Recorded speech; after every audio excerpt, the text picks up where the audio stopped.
They say one call can change everything, but what happens when courage meets cruelty at 30,000 feet? Picture a seasoned Marine. Aiden Walker, boarding Horizon Airways. Flight 753 in his crisp dress blues, only to be shoved by a flight attendant in a moment that rattled more than the cabin walls. What lengths would you go to protect your dignity? How far does power extend when uniforms and titles collide? From the hushed respect of fellow passengers and the crackle of the pilot's urgent announcement, to the scramble of security lights on a diverted runway. This isn't just a story of an emergency landing. It's a crucible of justice. Can one man's unwavering composure spark real change in an industry built on protocol and pride? And when corporate machinery grinds to a halt, who really holds the authority in the skies? Join us as we unravel a tale of discipline, resilience, and accountability that forces us to ask, what would you do if every eye in the cabin was watching? If this teaser resonates, hit like, share with friends, and subscribe now, because this journey is only beginning. A hush fell over the cabin the moment Harper Lawson's voice hissed down the aisle. You people always think you're special just because you served. Her glare cut like a knife across Aiden Walker's face. The veteran seated in 17C. The overhead bins rattled as her shove sent him deeper into his seat, yet Aiden remained silent, his calm unbroken. Without a word, he lifted his phone, tapped a single number, and let the quiet authority of his presence speak for itself. Seconds later, Captain Lucas Ford's measured tones crackled through the intercom. Ladies and gentlemen, due to an onboard incident, Horizon Airways Flight 753 will be making an emergency descent. The jet banked downward, and a ripple of tension swept through the rows. What influence did this quietly resolute man wield? And what awaited once they touched ground before dawn? Aiden Walker had risen to the steady cadence of his morning routine. He'd reviewed proposals for the veterans nonprofit where he volunteered, fed Luna, his aging German shepherd named for the gem-like glow of a Sonoran desert sunrise, and reminded Isabel Walker, his sister, to finalize plans for their mother's birthday. 2 tours in the Marines had left him with scars both visible and hidden a sliver of shrapnel near his shoulder, and a heavier ache that no passage of time could fully heal. That morning, his dress blues pressed and folded rested atop his wheeled duffel, a silent tribute to comrades who never returned. Although Aiden typically opted for civilian clothes, he had donned his uniform the night before to speak at a memorial honoring fallen soldiers. To onlookers, the crisp jacket was impressive to him. It was sacred, a living memory of each life lost overseas. Now he was bound for Trinity Plains Airport, traveling from Kingston International Airport on business for a mental health initiative to aid returning combat veterans. As traffic crawled toward the terminal, Aiden felt an uncharacteristic unease more than travel stress. It was a premonition that this flight would test him beyond any turbulence. Inside the bustling terminal, weary travelers jostled with carry-ons and coffee cups. Automated announcements flickered overhead, calling final boarding for Horizon 753. Aiden Walker approached the kiosk, printed his pass, and joined the queue. In Group 3, he waited patiently, the folded blues draped over his arm, drew nods of respect from some passengers, polite smiles from others. When his turn came, Aiden scanned his pass and slipped into the jet bridge. He found his aisle seat and stowed his carry-on, then placed the reserve jacket gently above. Beside him sat a woman in a bright red sweater. Her eyes shone with gratitude as she turned. "Thank you for your service," she said, voice trembling. "My father served, too." Aiden offered a small smile. "I appreciate that," he replied, settling in. Ahead, Another flight attendant grappled with a bulky duffel bag. Harper Lawson swept into the scene, tall, sharp-featured, red lipstick bold against her stoic expression, brow furrowed. She forced the traveler to gate-check the bag, her impatience palpable.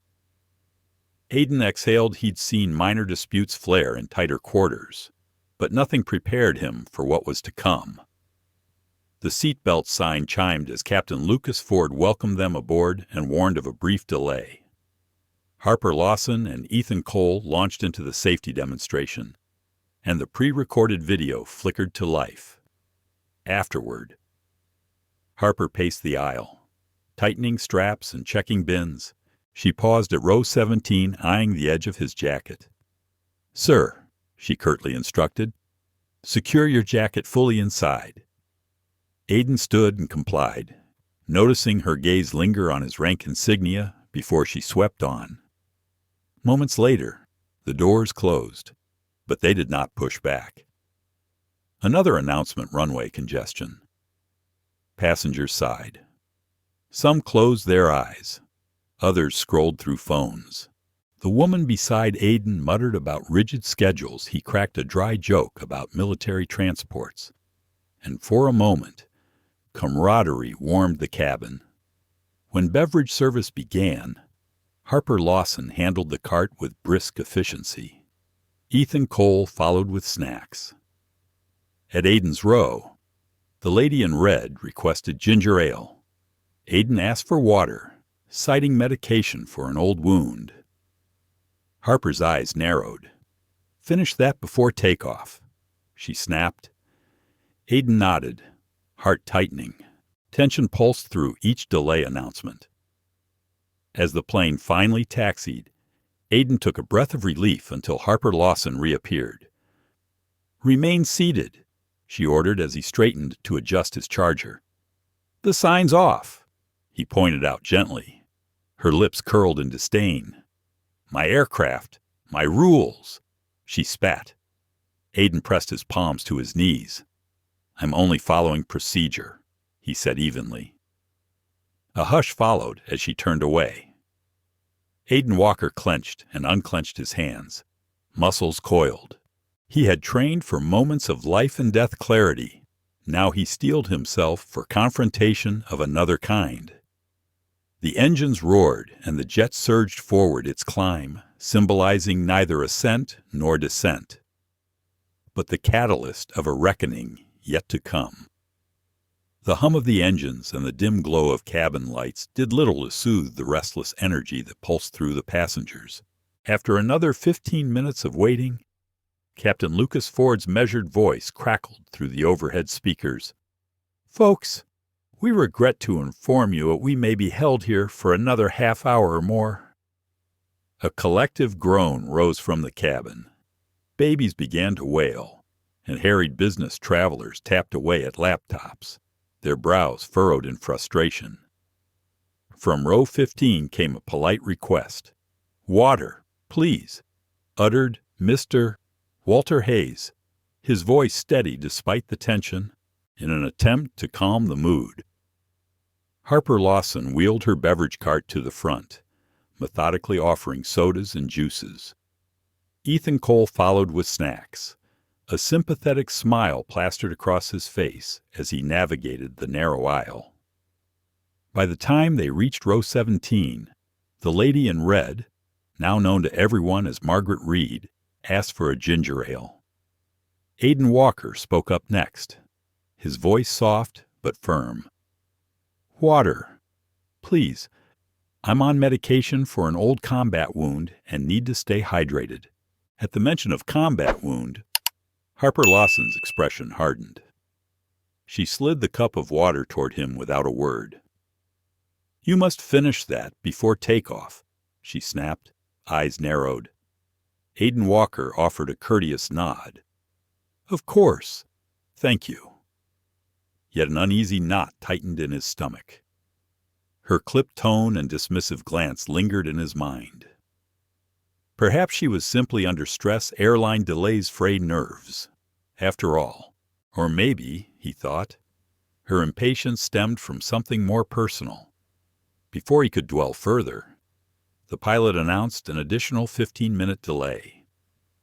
Margaret Reed let out a sympathetic sigh and turned to Aiden. "I'm heading to see my grandchildren in Trinity Plains," she confided. "Don't let her rudeness spoil your day." Touched by her kindness, Aiden Walker shared only the broad strokes of his service 2 tours in Afghanistan, injured in a roadside bombing, an honorable discharge, and his active role in the Greenwood District VFW. Margaret's gentle concern reminded him that respect and gratitude still existed among strangers. Still, Harper Lawson's steely glare haunted him. He tried to rationalize her behavior clipped efficiency. A tough job, perhaps a personal issue elsewhere. A murmur from the row behind caught his ear. A suited man leaned over to his companion, whispering, "That flight attendant's on a real power trip. She almost refused me a drink because I hesitated too long." The traveler's friend shrugged. "Everyone has bad days." Aiden Walker forced himself to focus on his documents.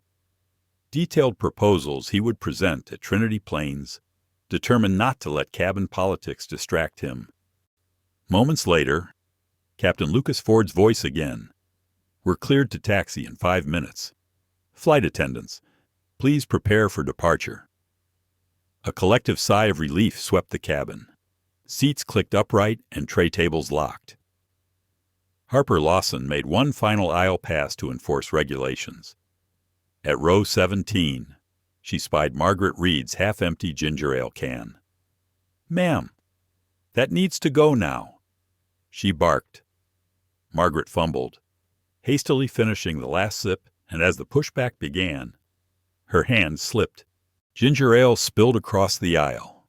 Mortified, Margaret Reed gasped, "I'm so sorry. Let me clean that up."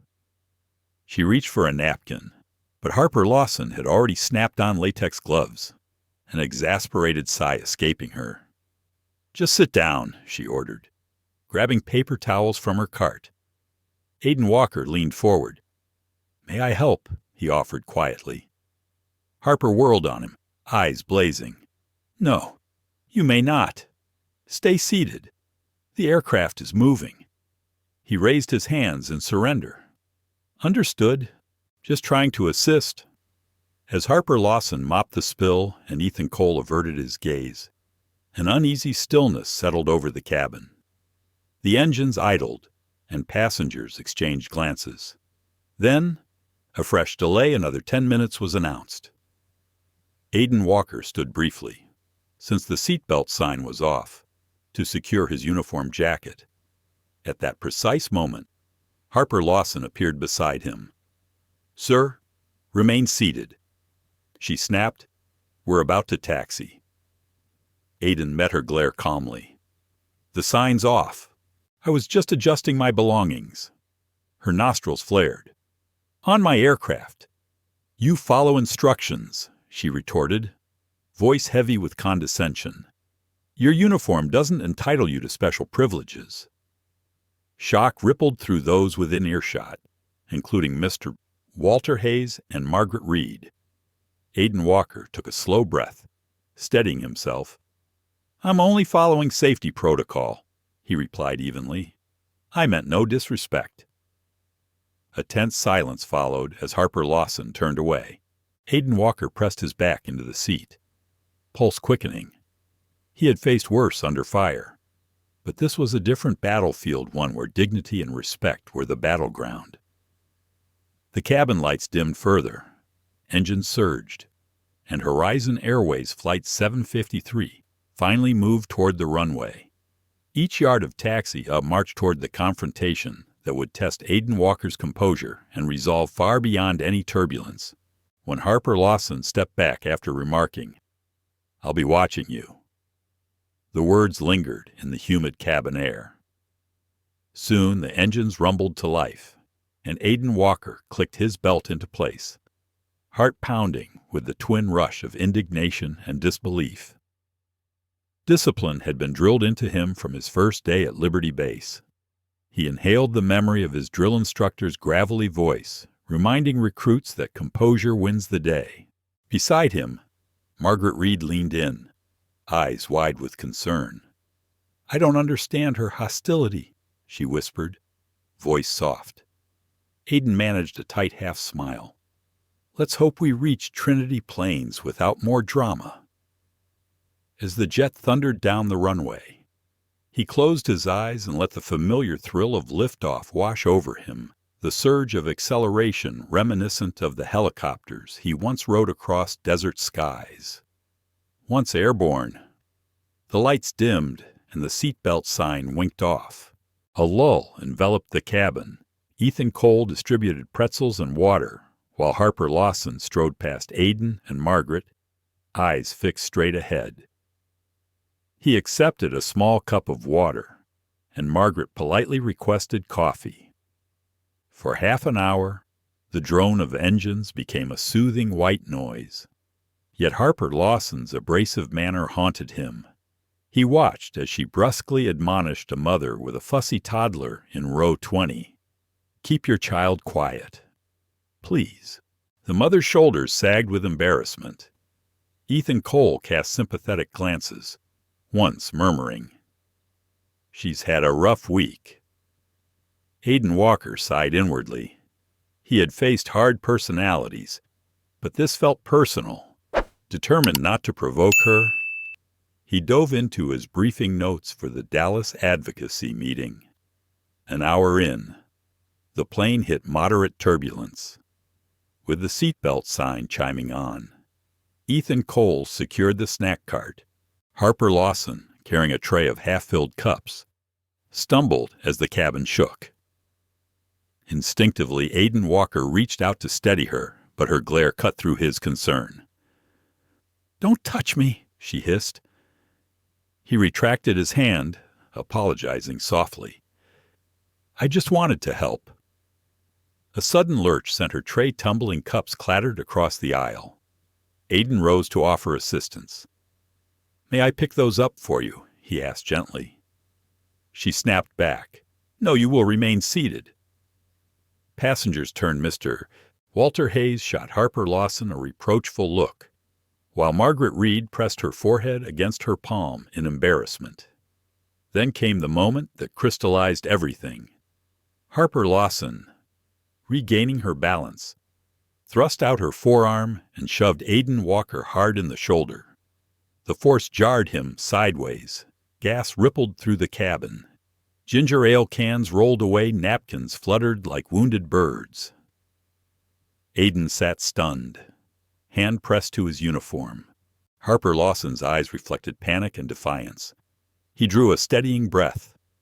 "Ma'am," he said, voice measured. "What are you doing?" she sneered. "You were in my way. Stay out of it." Margaret Reed gasped. "He wasn't moving.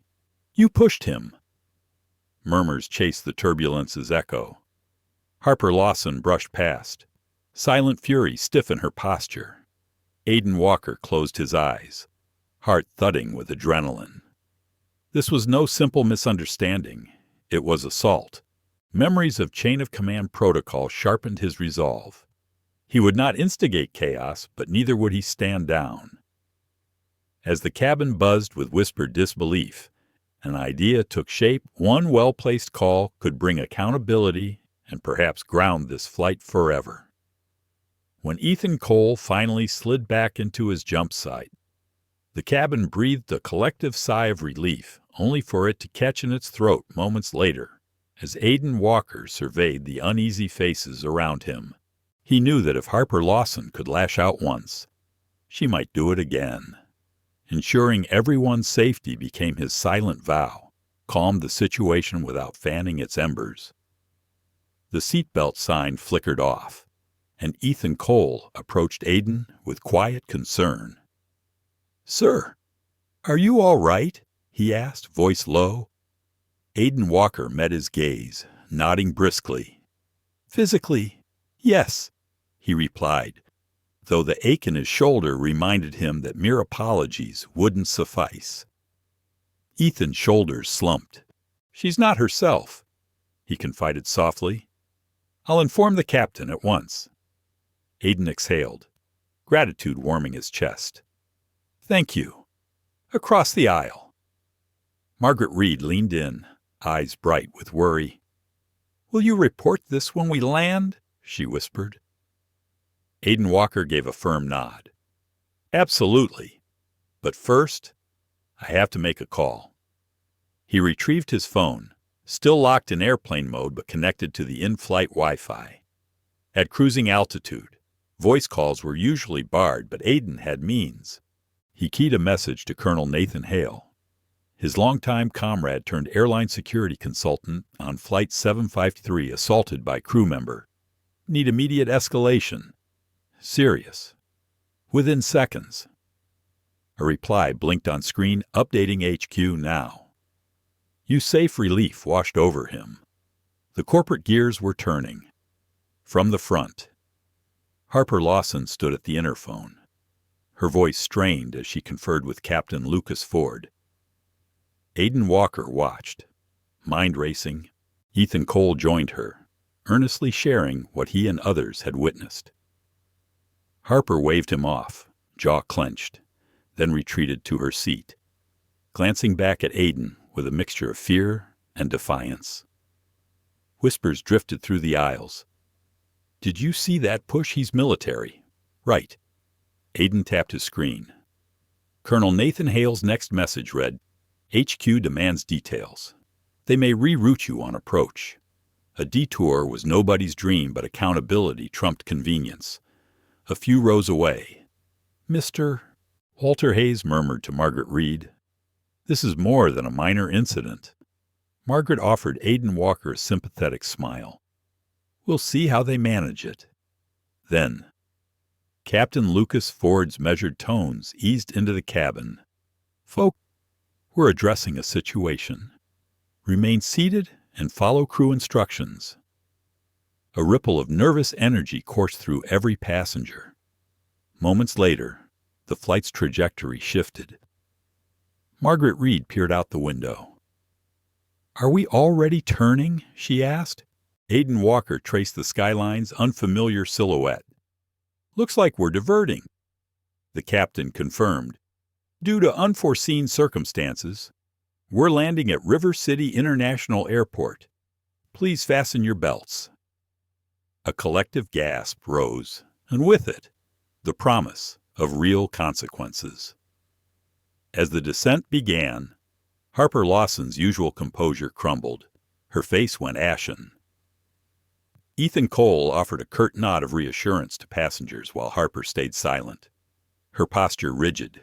Aiden Walker felt vindicated. The actions of one unsettled attendant had mobilized an entire airline security apparatus. The crosswinds buffeted the fuselage on final approach, and a few startled shrieks echoed as the landing gear engaged with the tarmac. With a pronounced thud, Flight 753 touched down at River City. The seatbelt sign remained illuminated until the plane came to rest, engines idling. Through the windows, flashing security vehicles gathered quiet testament to the seriousness of what had transpired. Moments later, a uniformed officer stepped aboard near the galley. Aiden Walker caught Margaret Reed's eye. She gave a small nod of solidarity. As the officer made his way to row 17, Harper Lawson remained at the front, arms folded, eyes fixed ahead. The door opened, and soon 2 more officers boarded, securing the aisle. When the lead officer reached Aiden Walker, he asked, "Sir, is your name?" "Walker Aiden," replied calmly. "Yes, Aiden Walker." Nearby passengers, Margaret Reed and Mr. Walter Hayes among them, affirmed their readiness to testify. Ethan Cole briefly met Aiden's gaze, remorse and relief mingling in his expression. As the officers escorted Harper Lawson off the aircraft, her face pale. Dignity stripped away, light chatter rose among passengers, alternating between outrage and empathy. Aiden Walker felt a profound stillness settle over him. The injustice had been confronted. the machinery of accountability now in motion. With the plane grounded and samplings of witness statements underway, Aiden Walker leaned back in his seat. The weight of his manual and emotional scars felt lighter now that he had acted not just for himself, but for every passenger who had witnessed the assault. In that moment, he understood that true courage was not the absence of fear, but the choice to stand firm in the face of it. And as officers gathered evidence and crew members offered apologies, Aiden Walker allowed himself a quiet moment of relief before the next chapter of this ordeal and the fight for justice unfolded. The overhead announcement crackled. "We have a ground crew and security team waiting. Remain seated with belts fastened until we park at the gate." A heavy silence settled, broken only by the soft whine of engines cooling down. Harper Lawson stood rigid at the front, arms folded, jaw clenched, a storm contained, but barely. She refused to look at Aiden Walker, whose steady gaze swept the cabin, noting every tense shoulder and wide-eyed child. Through the small oval window, streaks of red and blue lights danced across the tarmac. Soon, uniformed officers in dark uniforms and reflective vests filed aboard, their badges glinting under the cabin lights. Ethan Cole touched Aiden's arm. "They're here," he whispered. Aiden Walker nodded, bracing himself. When the lead officer reached row 17, he offered a curt nod. "Mr. Walker." Aiden straightened. "Yes." The officer's tone was respectful as Aiden recounted every detail from the shoved jacket to the harsh words, and Margaret Reed and Mr. Walter Hayes confirmed the account. Meanwhile, two other officers gently but firmly escorted Harper Lawson off the aircraft. Her glare, equal parts fury and fear, met Aiden's for a fleeting moment before she disappeared into the galley. Relief rippled through those who had witnessed the assault, but the hush that followed was one of reverence rather than calm. Captain Daniel Hayes, seated behind them, quietly asked Aiden Walker to disembark next for a full statement. "Of course," Aiden replied. Margaret Reed squeezed his hand. "We're with you," she said softly. Clutching his jacket, it seemed torn from the earlier struggle. Aiden Walker rose and stepped onto the jet bridge, flanked by flight crew and security. Each footprint echoed in the narrow corridor. He remembered his drill instructor's mantra, "Maintain bearing." Inside the small interview room, Captain Daniel Hayes led the questioning with precise, calm authority. 3 passengers, including Margaret Reed, provided sworn statements. Moments later, Oliver Spencer, representing the airline, entered with Diana Brooks, the company's attorney. "Mr. Walker," Oliver began, eyes earnest, "we deeply regret this incident. We will conduct a thorough internal investigation." Aiden Walker met their gaze unflinchingly. "Thank you. I only ask that no one else endures such mistreatment," Diana Brooks added. "We value your safety and service." Aiden inclined his head. "This must never happen again." Captain Daniel Hayes interjected. "Physical assault aboard an aircraft is serious. Harper Lawson is in custody. We have multiple witnesses." Aiden Walker recounted how tension had built, culminating in that forceful shove, and Margaret Reed and Mr. Walter Hayes supplied their observations. Privately, Oliver Spencer offered compensation future flights, seating upgrades, but Aiden Walker waved it off. "This isn't about freebies. It's about dignity and accountability." Oliver's expression faltered, then firmed. "Understood. We will review Harper Lawson's record thoroughly." After finishing his statement, Aiden Walker was cleared to leave. The airline arranged for Aiden, Margaret Reed, and other witnesses to rebook on a later flight to Trinity Plains, complete with meal vouchers and lounge access. Harper Lawson remained suspended pending further action. Later, In the private lounge, Colonel Nathan Hale messaged, "HQ is in crisis mode." Aiden Walker sighed. "I didn't seek this drama, only justice," Colonel Hale replied. "They'll want your counsel on policy changes." Aiden nodded, fatigue mingling with resolve. As social media buzzed, "Respect our veterans and flight assault," Aiden Walker sipped coffee with Margaret Reed, who shared how airline reps had pressed her to underplay the incident with a signed statement. She refused. Aiden smiled wryly. Truth is worth more than comfort, and so, grounded at River City, he waited, bruised but unbowed, knowing that one man's quiet stand could ripple far beyond the cabin's narrow aisles. The lounge was hushed, save for the steady beep of notifications on Aiden Walker's phone. Margaret Reed offered him a sympathetic smile. "Thank you for standing by the truth," she said, her voice firm. "This is bigger than freebies." As he scrolled, a new text popped into view. "Mr. Walker, this is Charlotte Fields from Channel 4 News in River City." Aiden paused. He had no desire for headlines, but the chance to ensure the full story was told tugged at him. After a moment's hesitation, he tapped no comment at this time. "If I change my mind, I'll reach out."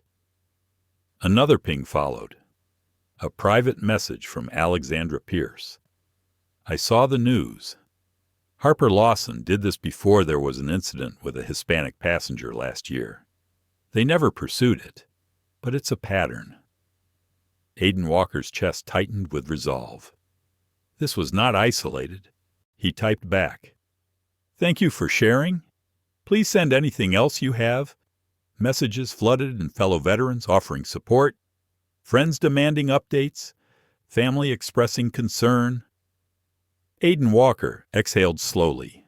Justice, not comfort, was his aim. Moments later, the airline gate agent announced boarding. Aiden Walker and Margaret Reed lined up. There was no sign of Harper Lawson instead. The new crew greeted him with warm professionalism as if briefed on his ordeal. Before stepping into the cabin, Aiden Walker glanced back at the terminal windows, where local news vans clustered. He lowered his cap and moved forward, determined to stay grounded in his purpose. The rebooked flight lifted off smoothly. Margaret Reed squeezed Aiden Walker's hand as the aircraft climbed an unspoken affirmation of solidarity. Hours later, he deplaned at Trinity Plains Airport, weary but unbroken. A shower in his hotel washed away sweat and panic, leaving only the dull ache in his shoulder and the purple bruise that marked the line of Harper Lawson's shove. That evening, Colonel Nathan Hale arrived, bearing the calm confidence of an old comrade. Over coffee in a quiet corner of the hotel lounge, they reviewed strategy. The airline PR team will try to frame this as an isolated incident, Colonel Hale said, tapping through social media clips. But with multiple witnesses, video footage, and your statement, they can't dodge accountability. Aiden Walker nodded. "And now I know Harper Lawson has a history," he added, relating Alexandra Pierce's message. Colonel Hale frowned. That could expose them for failing to address repeated misconduct. You could mount a strong legal case. Aiden sipped his water. "I'm not litigious, but if it forces systemic change, better training, clear enforcement, maybe it's necessary." They discussed upcoming FAA involvement, possible credential reviews, and the airline's liability. Later. Aiden Walker's phone buzzed with a calendar invite from Maxwell Grant, requesting a conference call the next morning. He accepted. Social media swirled with hashtags like "Respect Our Veterans" and "Airline Assault." Some trolls doubted his account, but veterans organizations and citizen advocates rallied in his support. Yet throughout the evening, Aiden Walker reminded himself of his true mission. The mental health advocacy project in Dallas awaited. At dawn, he joined a video conference with Maxwell Grant and a panel of legal and PR advisors. Maxwell Grant's tone was contrite. "Mr. Walker, we apologize profusely. Harper Lawson has been placed on indefinite leave pending termination. We want to offer compensation and a formal apology." Aiden Walker replied steadily. "This is about more than money. I'm concerned about the systemic issues that allowed repeated complaints to go unaddressed. I request a robust anti-discrimination policy, clear enforcement mechanisms, and involvement in training design." A brief silence followed. Then Maxwell Grant agreed. "We will expedite a policy review, publicly commit to respect and safety, and invite your participation. We want real change, not lip service." Relief washed over the room. Aiden Walker sensed sincerity, though history would judge promises by actions. Later that morning, he donned a tailored suit and headed to the state government building. General Jonathan Price, waiting in the reception, greeted him with a warm handshake. "Sergeant Walker," the retired officer boomed, "I heard about your ordeal. You handled yourself with exceptional discipline." In the committee room, Aiden Walker presented his proposals: expanded counseling, outreach programs, and a round-the-clock hotline for returning service members. Legislators listened intently, some nodding in agreement, others scribbling notes. Margaret Reed cheered him on from the gallery. As Part 6 drew to a close, Aiden Walker stood at a lectern in a statehouse hallway, flanked by veterans and advocates. When cameras flashed and microphones captured his calm, resolute voice, he knew the fight for respect and real change was only just beginning. Aiden Walker closed his briefing materials and rose as General Jonathan Price offered a firm handshake. "I'm glad you're okay," the general said. His gravelly voice brimmed with genuine relief. Aiden inclined his head respectfully. "Yes, sir. I'm fine. I'm focused on the mission at hand." General Price smiled a rare, warm expression. "Good man. We could use more leaders like you." In the conference room's low light, Aiden Walker laid out his proposals: expanded counseling services, veteran peer support networks, community outreach workshops, and a 24/7 helpline staffed by trained mental health professionals. Legislators leaned forward, pens poised over notepads. Their nods of approval were quiet but sincere. Outside, Margaret Reed texted her final good wishes, "Rooting for you back home." As Aiden Walker concluded, General Jonathan Price clapped him on the back, careful to avoid the tender bruise on Aiden's shoulder. "Discipline and heart." The general boomed. "That's what moves mountains." Aiden offered a modest smile and slipped out, the seeds of policy already sprouting in the minds of local officials. Over the next week, Aiden Walker navigated a whirlwind of meetings with nonprofit directors and community leaders. Yet the flight incident refused to fade. Headlines blared across news websites. "Flight attendant pushes veteran." "Plane diverts." Talk shows debated racial bias and the sanctity of service. Charlotte Fields reached out via text. "Mr. Walker, would you reconsider an interview?" He paused but politely declined. "Not now. Perhaps later." That evening, Aiden Walker received a private message from Alexandra Pierce. "Harper Lawson has a history. She shoved another passenger last year." His jaw tightened. This pattern demanded systemic reform, not just personal vindication. He composed a brief reply. "Thank you. Please share any documentation you have." Meanwhile, Maxwell Grant arranged a conference call for the following morning. Over secure video, Maxwell and the airline's legal and PR teams appeared contrite. "Mr. Walker," he began, "we deeply regret this. Harper Lawson is on indefinite leave. He offered flight vouchers, upgrades, and a formal apology. Aiden Walker met their gaze. This isn't about compensation. I want lasting change, anti-discrimination training, clear disciplinary procedures, and passenger advocacy channels. I understand Harper Lawson's record was ignored. Correct that. Silence reigned. Then Maxwell Grant nodded slowly. We will overhaul our training and reporting protocols. We'll announce a zero-tolerance policy and involve you in crafting the curriculum. Relief washed over Aiden. Progress was being made. That afternoon, Aiden Walker donned civilian clothes and headed to a televised panel on veteran affairs. General Jonathan Price introduced him. Cameras flickered as he spoke not of his ordeal, but of solutions integrated mental health services at VA centers, community-based outreach, and mentorship programs pairing new veterans with seasoned advocates. His calm, authoritative voice resonated. Weeks later, Aiden Walker returned to Eastwood, his hometown, with a sense of closure.